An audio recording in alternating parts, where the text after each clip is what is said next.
Noelle Curren. I am Administrative Manager at 171 Cedar Art Center. Good morning, I'm Jess LiBrizzi. I'm the Board Secretary for Elmira Little Theater. And I am Mitchell Hurricane Smith, Marketing and Development Manager for 171 Cedar Art Center and Board President for Elmira Little Theater.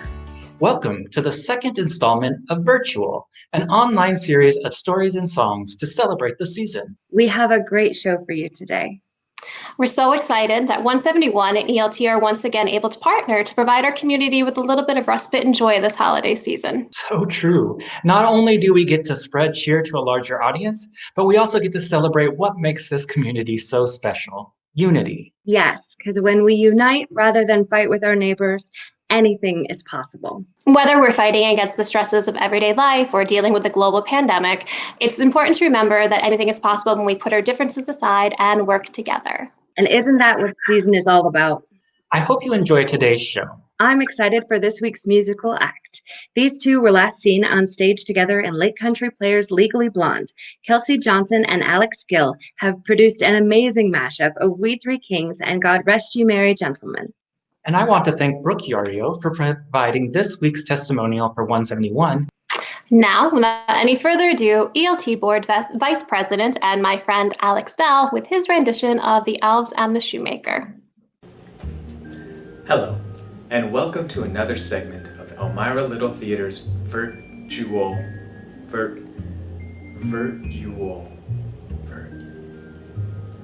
Holiday Reading Series.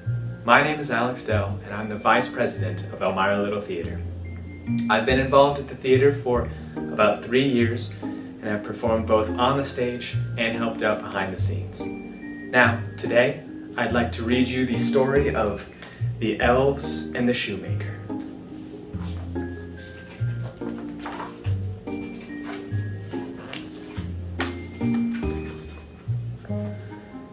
There once was a good shoemaker who, through a spell of bad luck, had become very poor.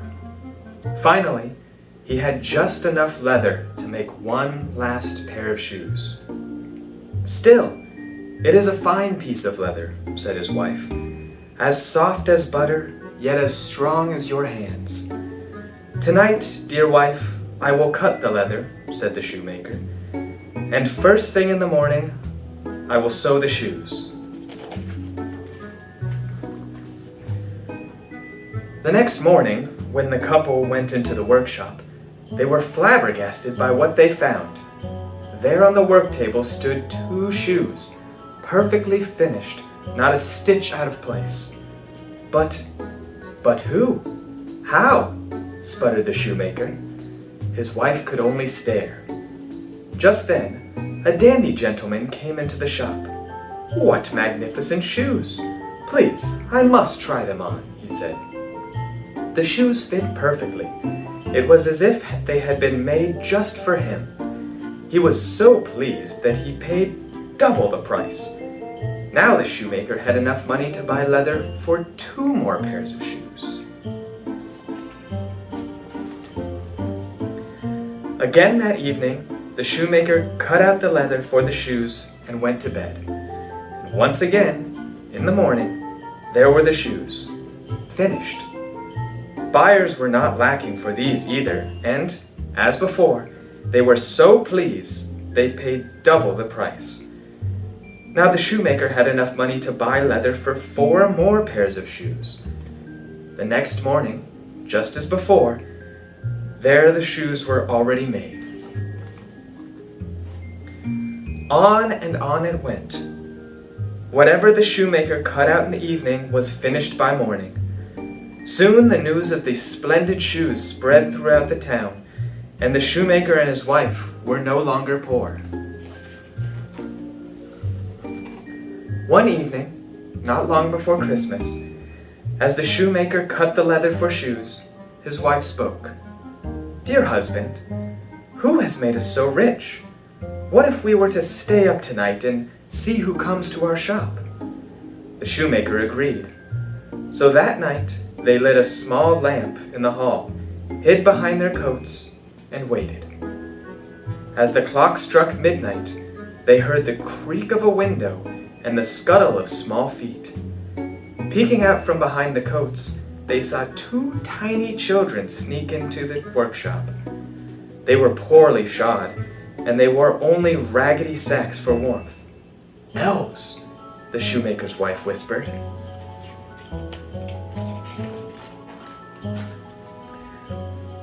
The tiny elves tiptoed across the room and climbed onto the table.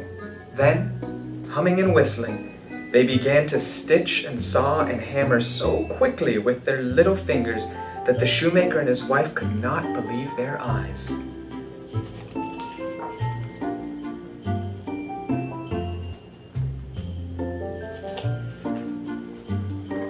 The elves did not stop until all the shoes were finished and stood lined up on the table.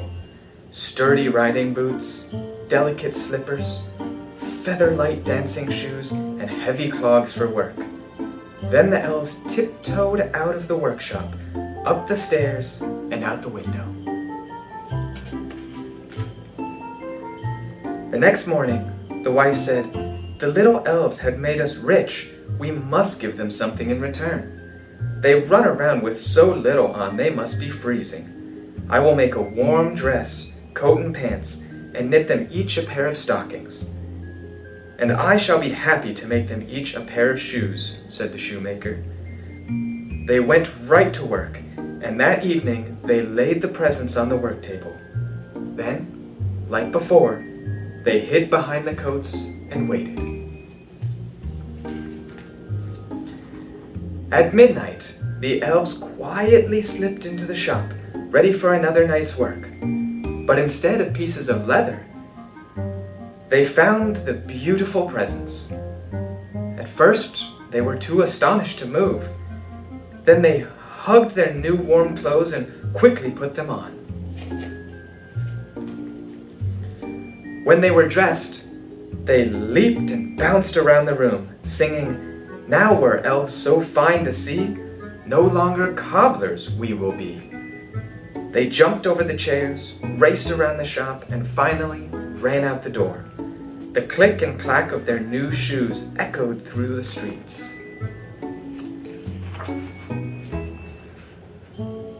From that time on, the little elves were not seen again, but the shoemaker and his wife lived a long and happy life.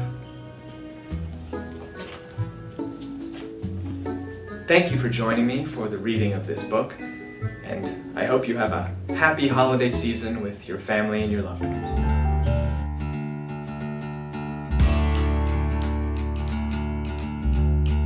My name is Brooke Yorio, and I'm a current senior, class of 2021.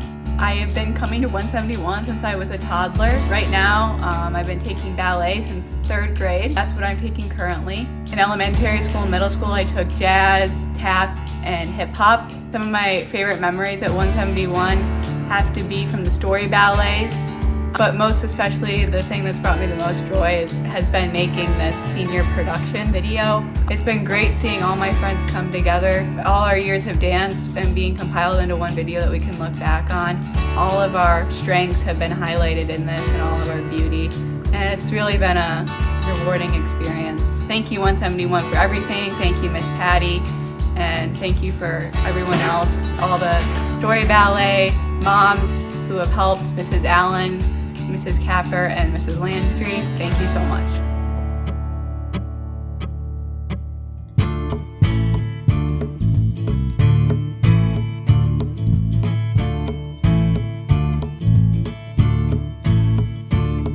God rest ye merry gentlemen, let nothing you dismay. Remember Christ our Savior was born upon this day to save us all from Satan's power when we were gone astray. Oh, tidings of comfort and joy, comfort and joy. Oh, tidings of comfort and joy.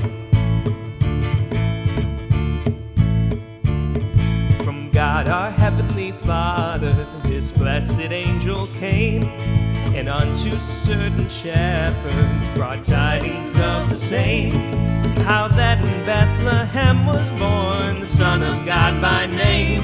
Oh, tidings of comfort and joy, comfort and joy.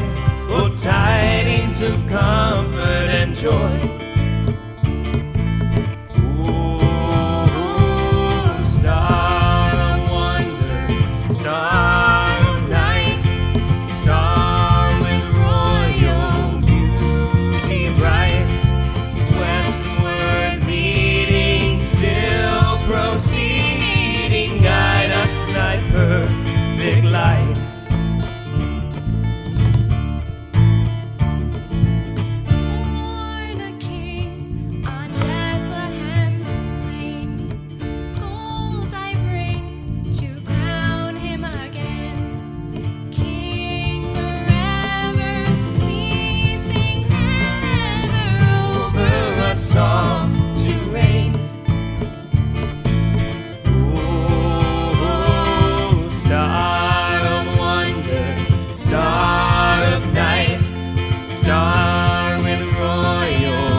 westward leading, still proceeding. Guide us, thy perfect light.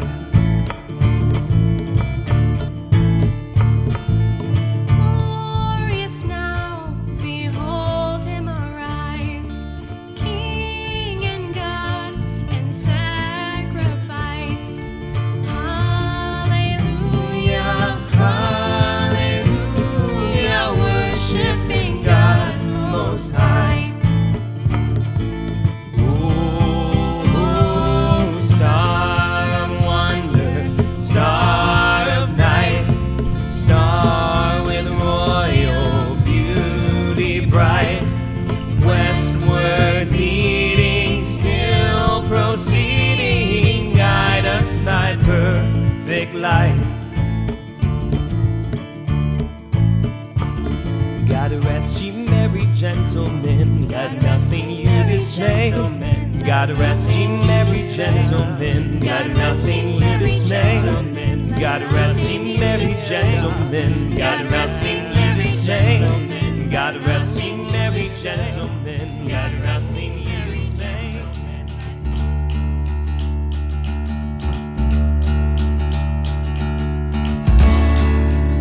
Hello, and welcome to another edition of VirtYule. Tonight, in honor of Hanukkah, I will be reading A Great Miracle Happened There. Story by Karla Kuskin. Illustrations by Robert Andrew Parker. Shall we begin? Every night, the sun sets in the trees at the end of my street. Then, as the dark moves up the block, house lights and street lamps go slowly on. I live in the third house from the corner. If you walk by tonight, you will see the light of 2 bright candles burning in our menorah. This is the 25th of Kislev, and we are celebrating the first night of Hanukkah. My friend Henry, who lives across the street, has come over to watch us light the candles. Henry has a lot of questions. He wants to know what language menorah comes from, and what Kislev means. He knows that Hanukkah is a Jewish holiday.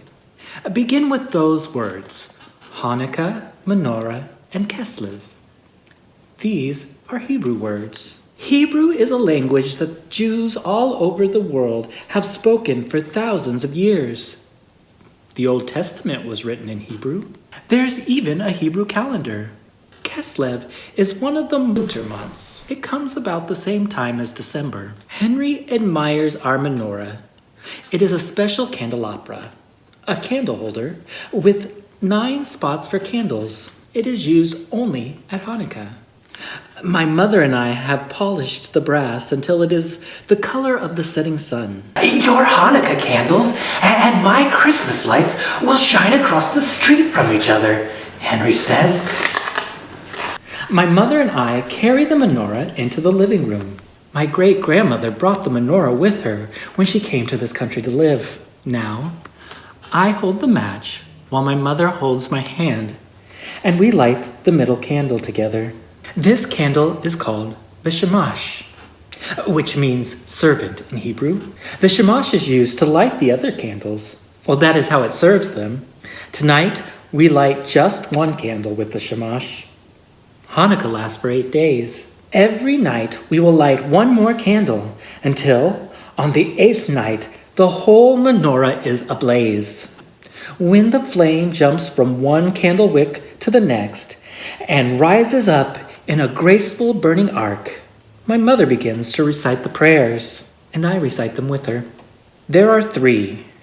First, we say a special blessing for the Hanukkah lights. Then there is the blessing for the miracles that happened long ago.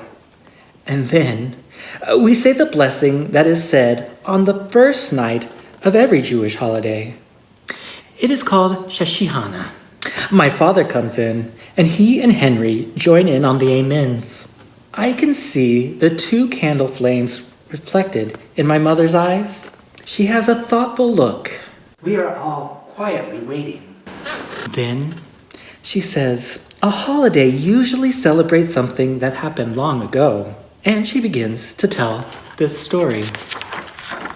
Long ago, in the distant misted past, there was a king named Antiochus Epiphanes. He was very powerful, but he was neither wise nor good.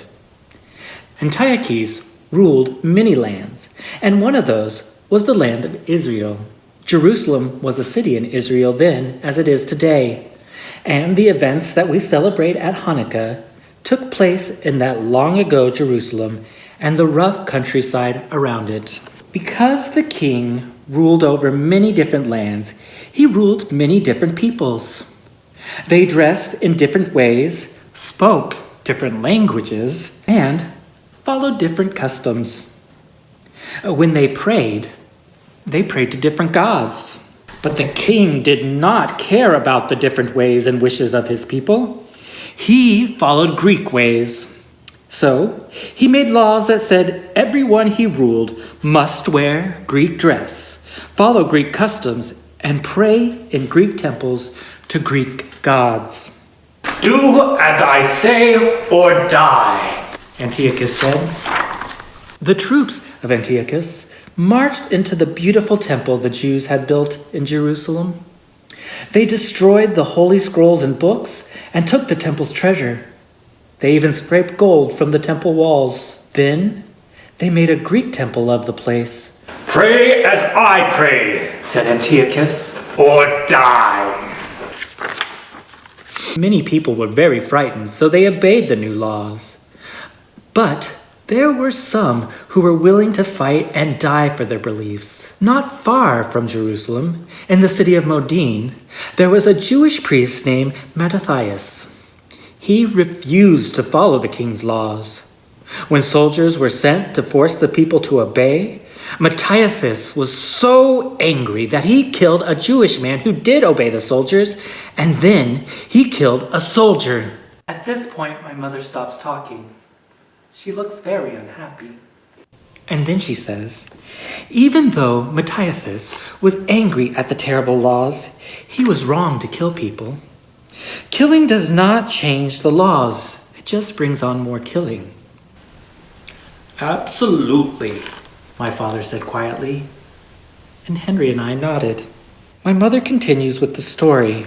After Mattathias had killed the two men, he pulled down the altar in the temple of Modin. Then he cried out that everyone who believed as he did should follow him. Of course, he knew that if he did not run, he too would be killed. Many people who also hated the terrible laws followed him. Women, men, and children took their cattle and left their homes to live in the rough hills outside the city. Mattathias and his wife took their 5 sons. Their names were Johanna Gaddis, Simeon Thasi, Judah Maccabee, Eleazar Avarah, and Jonathan Aphus. Simeon was the smartest, while Judah was the strongest. When Mattathias died, Judah became the leaders of all the Jewish warriors in the hills. They called themselves Maccabees after him. Maccabee means hammer in Hebrew, and these warriors hammered at their enemy in many battles. Their fame spread. Their lives were very hard, my mother says. Sometimes they did not have enough food. Often they slept on the cold ground. But they were determined to win back the temple in Jerusalem, so they fought on. King Antiochus knew of their strength and their successes, so he put an enormous army together to stop them. Then Judah said to his men, "Be valiant." Well, that means be brave and strong. They were, and after many battles, they took back the great temple on Mount Moriah in Jerusalem. Well, now that should have been a most wonderful time for the Maccabees. They were returning to the place they loved the most in the world after long, difficult years. But the handsome gates had been burned. Rooms and altars were broken down, and there were weeds and rocks everywhere. Everything that had been neat, shining, green, and lovely was destroyed and desolate. What did they do? They went to work, building, cleaning, and making the place beautiful again. Then, when the temple was all ready, the priest blessed it and everything that was in it. All this happened on the 25th of Kislev in 164 BC. It is called the rededication of the temple. Rededication means the temple was made holy again and given back to the God of the Jews.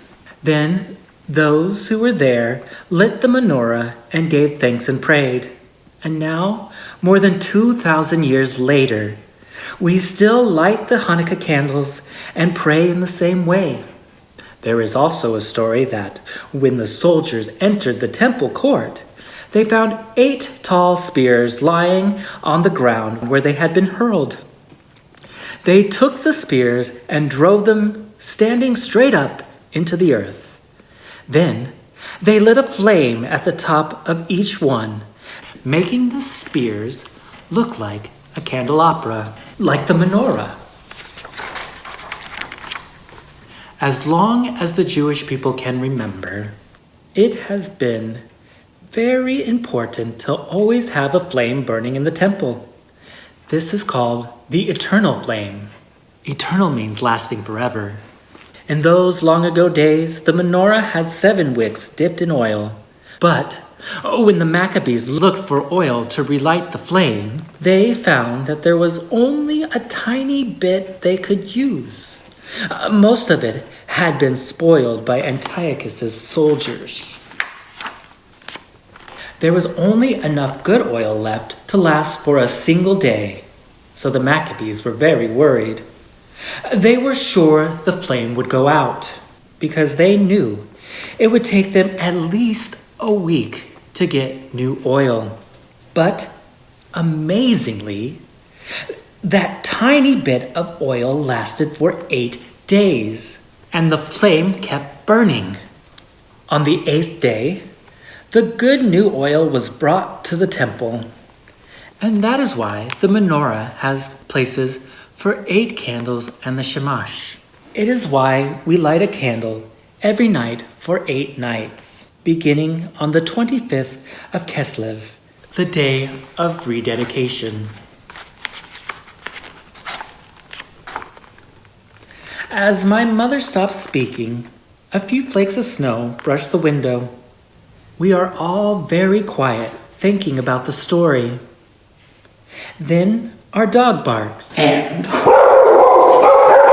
my sister wakes up from her nap, and the front doorbell rings. My mother asks Henry if he would like to stay for dinner. He would. My father goes to get my sister, and I answer the door. My grandmother, Uncle Mort, Aunt Amy, and a couple of snowflakes come in. The dining table has been dressed up for the holiday.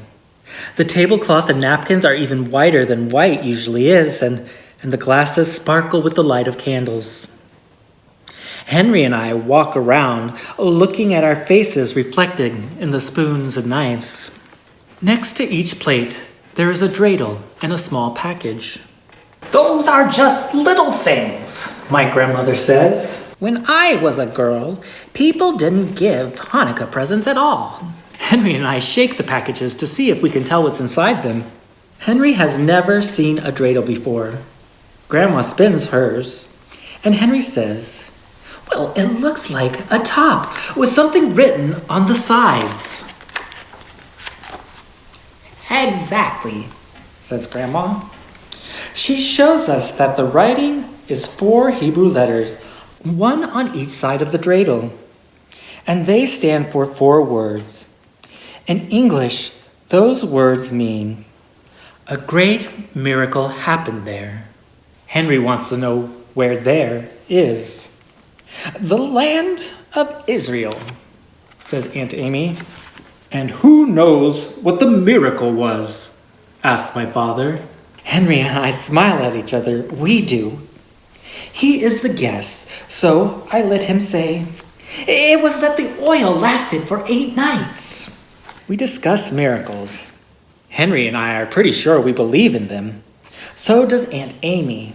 She thinks that a miracle is something wonderful that happens that people cannot explain and only God can make happen. But Uncle Mort thinks that when people cannot explain something amazing, then they call it a miracle. He believes if we all knew enough, everything could be explained scientifically. Grandma doesn't think so. She says that the older she gets, the more things she can think of that cannot be explained in scientific ways.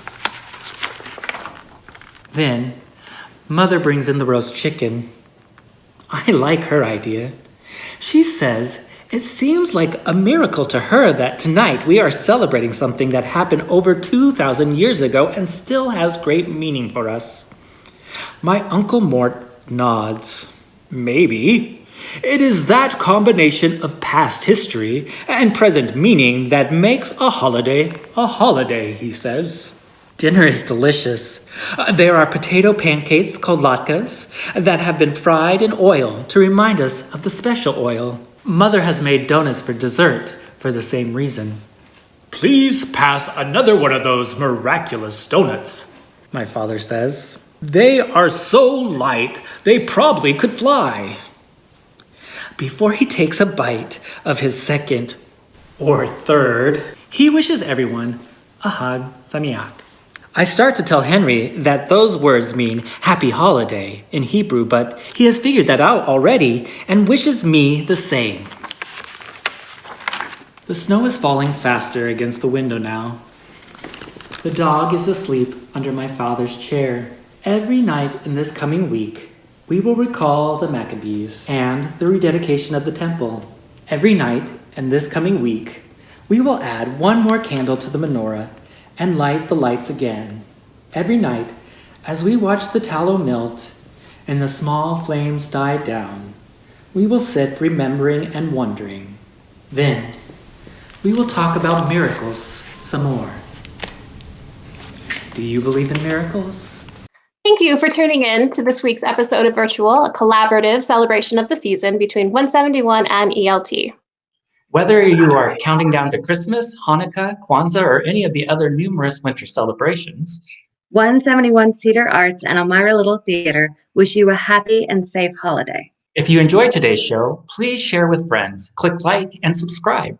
And if you can, please donate to Elmira Little Theater or 171 Art Center. Links to both our donation pages can be found in the description of today's performance, as well as links to 171 gift certificates. And 171 gift certificates are a great present that provides your loved ones with an experience that will last them a lifetime. Stay safe this holiday season, and thank you for watching. Bye!